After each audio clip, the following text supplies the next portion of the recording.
बीड जिल्ह्यातील चिंचाळा गावामधील सरपंच व गावातील नागरिकांनी टाकले वाडीत।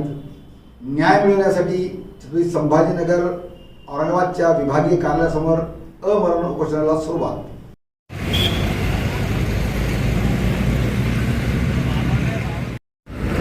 आपण पाहत आहात औरंगाबाद UCN TV न्यूज। भारताला स्वतंत्र होऊन 78 वर्ष झालेली आहेत। आपला देश हा संविधानावर चालतो, संविधान मानतो। संविधानामध्ये समता, बंधुता, न्याय हे आहे।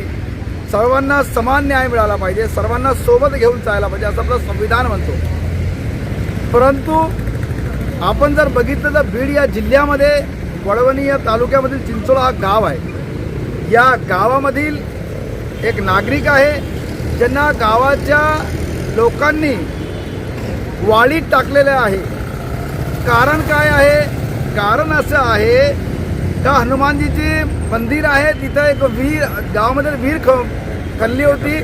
शेताला विहिरीला पाणी लागलं। सर्व लोक ते पाणी प्रथा आहे आपली मंदिराला चढवतात।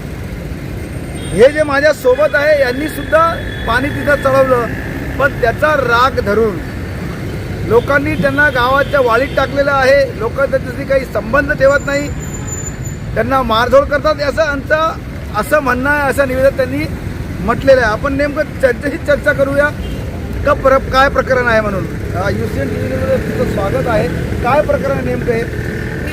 तर शेतामध्ये माझ्या विहीर खोदली होती आणि विहीर खोदल्याच्या नंतर माझ्या विहिरीला पाणी लागलं। तर गावामध्ये असे ग्रामीण भागात प्रथा आहे किंवा पाणी लागल्याच्या नंतर लोक हनुमान मंदिराला पाणी घालतात। चला म्हणलं आपणही पाणी घालावं म्हणून मी त्या पाणी विहिरीचं घातल्याच्या नंतर लोकांनी माझी गावातून निंद काढली।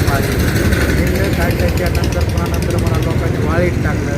लोकांनी वाळीत टाकून सारखाच त्रास देते आणि आता काय त्रास देणार लोक? गावातले सरपंच, उपसरपंच त्यांचे नाव सर्व निवेदन दिलेले आहेत आणि सर्व गाव त्यांनी एका बाजूला आहे आणि त्यांनी काय केलं की एका बाईला लावून पुन्हा माझ्यावर करणे कवटाल जादू करतो म्हणून अनेक सध्या जिवंत जाळायचा, रोज तोडायचा असं सारखे पोलीस स्टेशनला वारंवार तक्रारी दिलेल्या आहेत। तरी कुठल्याही पुन्हा माझी जमीन गायरानातली जमीन आहे ती माझ्या वडिलांच्या नावाची शासनाने करून दिलेली आहे, परंतु त्या जागेवर गावाच्या पाण्याची टाकी बांधलेली आहे आणि टाकी बांधून ती जमीन ग्रामपंचायतने त्यांच्या नावची करून घेतलेली आहे आणि माझी खरेदी काही जमीन आहे।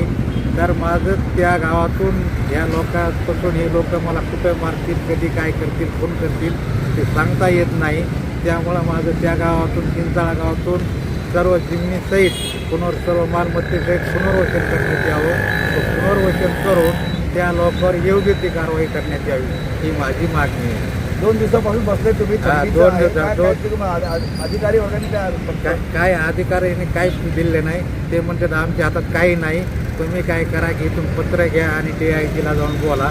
मी DIGलाही पत्र दिलेलं आहे, माझं हे निवेदन दिलेलं आहे, पण हे अधिकारी येतात आणि म्हणतात हे आमच्या हातामध्ये काही नाही, तिथं आम्ही काही करू शकत नाही, फक्त लेटर तुम्हाला देऊ शकतो असं सांगतात। तुमचं नाव? माझं नाव मच्छिंद्र गंगाराम पायके, राहणार चिंचाळा, तालुका वडवणी, जिल्हा बीड, इथला रहिवासी। हे चिंचाळाचे रहिवासी आहेत। आपण त्याच्या तोंडातून ऐकलं आहे की कशी परिस्थिती निर्माण झालेली आहे। त्यांना फक्त न्याय पाहिजे, पण न्याय देण्यासाठी साधं इथं जे बसलेले आहेत ते छत्रपती संभाजीनगर औरंगाबादच्या विभागीय कार्यालयासमोर बसलेले आहेत।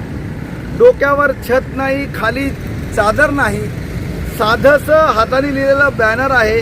म्हणजे जो माणूस एक बॅनरही लिहू शकत नाही अशी परिस्थिती आहे आणि ती न्याय मागण्यासाठी विभागीय कार्यालयासमोर उपस्थित आहे, पण कोणताही अधिकारी त्यांना येऊन भेटण्यासही तयार नाही, अशी आपली परिस्थिती आहे। त्यांना न्याय मिळणार का नाही आपण बघूया। आपण पाहत राहा